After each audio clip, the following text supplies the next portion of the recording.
we are bringing in commercial mining in coal sector. You know, coal, as all of you all know, coal is a government monopoly. That government monopoly is what is now being removed. Commercial mining of coal on a revenue sharing basis would help more coal availability and also more coal availability at market prices. So this will be far more efficient and more people can get to using it.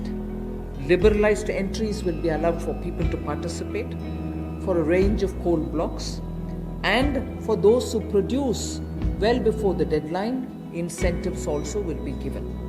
But let's first understand, if India, which is the third richest or which has the third largest and third large valued coal availability in its mines, in untapped mines, meaning it has the third valuable deposit of coal, and we still import coal, and we still sometimes feel that the energy sector is suffering because raw material is not available.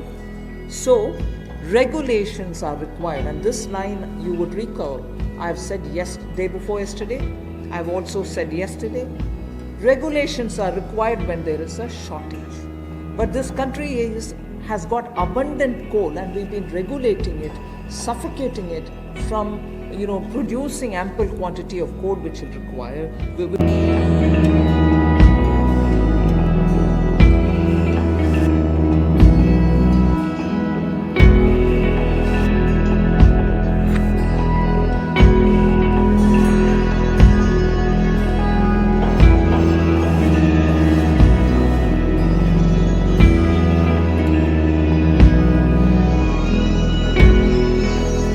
Talking about defense production.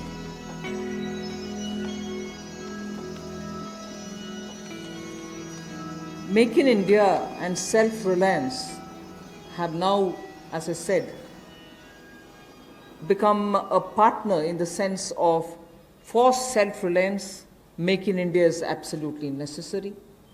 And particularly when you're talking about critical industries like defense, we need to be self-reliant where we really can be. Of course, armed forces require best of equipments. They need some of the latest technology-driven equipments. Some high-tech equipments are required which have to be imported. They can be imported.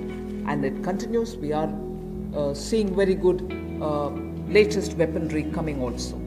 But some of those which are being produced in India can be bought in India, and therefore we have now come to a conclusion that we shall notify. This is done with the consultation with the Department of Military Affairs.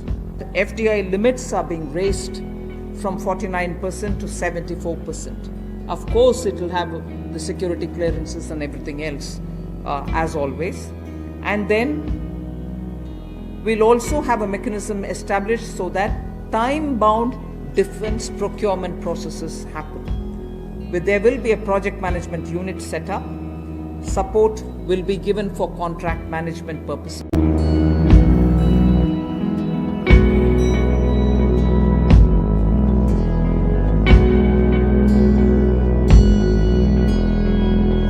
To civil aviation. The first is the airspace management. Just to give you a background, only about 60% of the Indian airspace is freely available. And that's because airspace is fairly restricted for its use for civil purposes and defense purposes.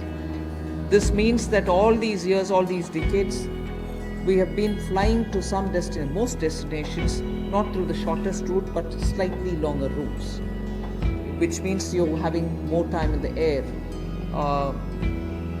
This actually has to be the second that I'd like to tell you about is 6 more airports are for auction, and the Airports Authority of India shall do it on public-private basis, PPP basis.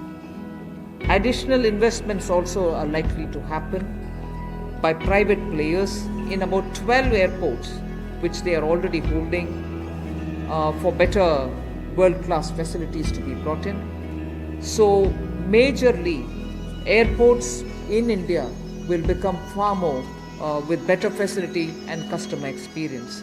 This has financial implications to the extent not so much for the budget, but the AAI, the Airports Authority of India, will get a down payment of 2,300 crores, and also the first and second rounds of investments are expected to get 13,000 crores.